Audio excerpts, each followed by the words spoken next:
Bonjour chers téléspectateurs et bienvenue dans Les Films et Moi Short.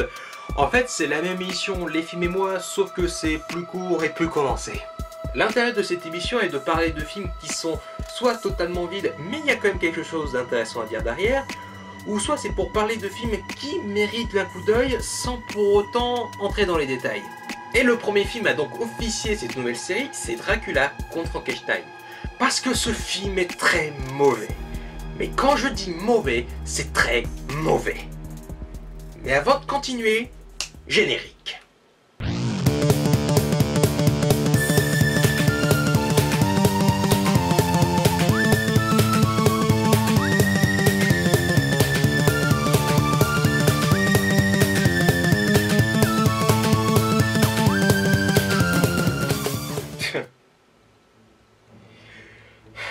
Vous savez, on tombe souvent sur des films qui ont une très grande prétention.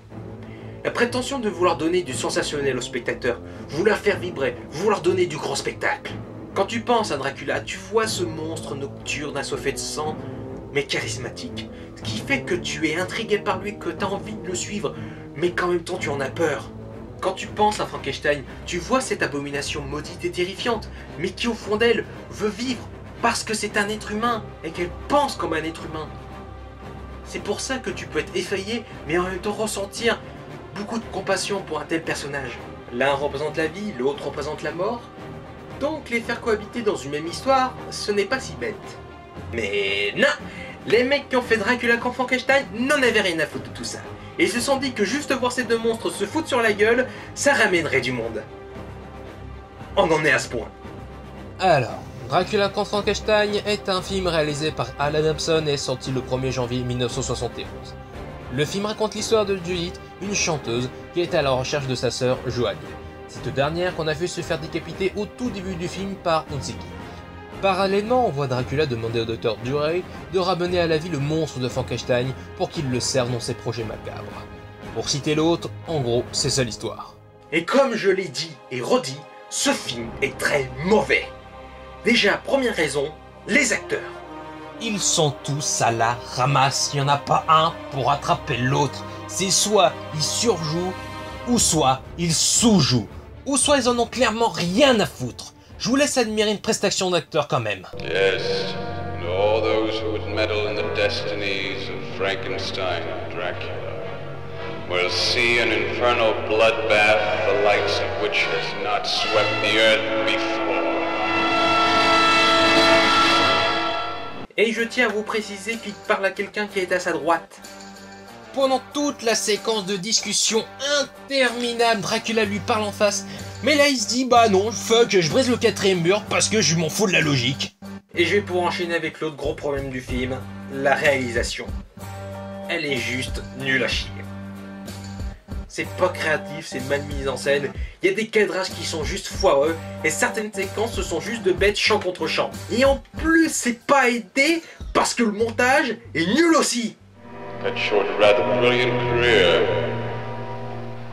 but your mind and surgeon skill were meant to fulfill the Frankenstein dream.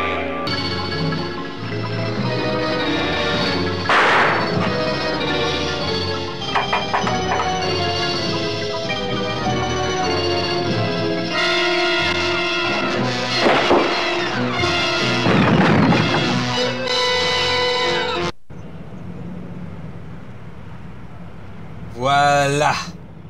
Et oui, le méchant du film meurt comme ça. D'une manière très conne. Et vous voulez la preuve ultime que ce film a été réalisé n'importe comment? Très bien.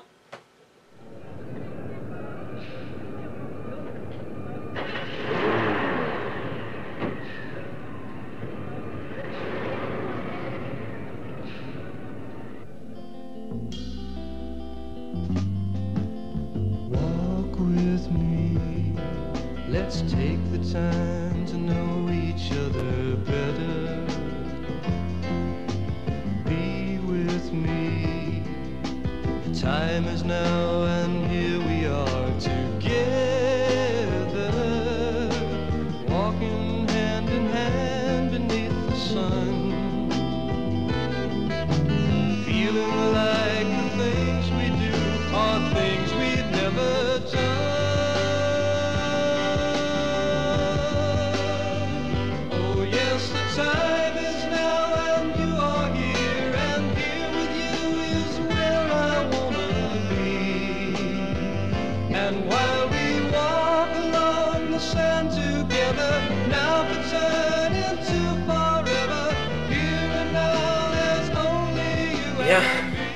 Après ça, parlons du gros point noir du film, le scénario.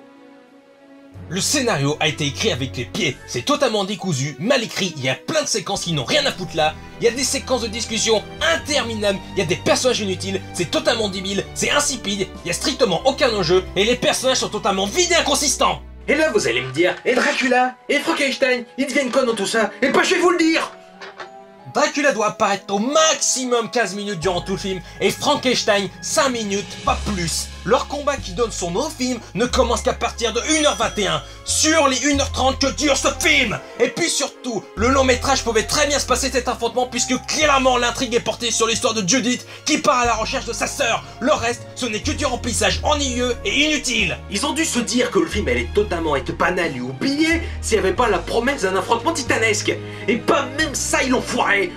Le combat qu'on a attendu durant tout le film est forcé et nul. C'est mal filmé, on comprend rien, on voit que dalle, ça n'apporte rien de faire croiser ces deux monstres. C'est vraiment très mauvais. Et le film est d'un chiant. Mais d'un chiant. J'ai dû le mater en accéléré si je voulais pas me suicider. En fait, si vous voulez un équivalent, ce film c'est comme Freddy contre Jason. Mais au moins dans Freddy contre Jason, c'est justifié et c'est très cool. Je vous explique pourquoi. Les pouvoirs de Freddy Krueger sont très faibles du fait que les parents administrent à leurs enfants quotidiennement un médicament qui bloque les rêves. C'est pour ça que le croque-mitaine fait revenir Jason à la vie pour qu'il aille tuer dans le quartier d'Elm Street, là où Freddy sévit habituellement. Comme ça, les gens penseront que Freddy est de retour, ils auront à nouveau peur de lui, et comme ça Freddy sera de nouveau puissant. Seulement le problème, c'est que Jason ne s'arrête pas et continue de tuer jusqu'à empiéter sur le terrain de Freddy. Alors ce dernier en a marre et décide d'éliminer logiquement son rival. Mais là, à part dans une scène inutile, quel est l'intérêt de Dracula de faire revenir à la vie Frankenstein? Dracula se débrouille très bien tout seul. Et le film nous le montre à plusieurs reprises. Donc, Dracula contre Frankenstein est un film à la frontière du nanar et du navet. Tantôt comique involontairement, tantôt ennuyeux et laborieux. Une histoire très mal écrite, décousue, insipide avec des personnages aussi développés qu'un bulot, des acteurs en total roue libre et même pas dirigés. C'est un long métrage qui échoue sur tous les niveaux. Il ne fait même pas peur. Il ne nous fait ressentir aucune autre émotion que celle des moments d'éclat de rire que nous propose ce film. Il ne respecte pas sa promesse de base. En clair, c'est très mauvais et très vide. Donc, c'était l'épisode nouveau des films et moi short. En espérant que ça vous ait plu, je vous dis à plus et à la prochaine. Ciao!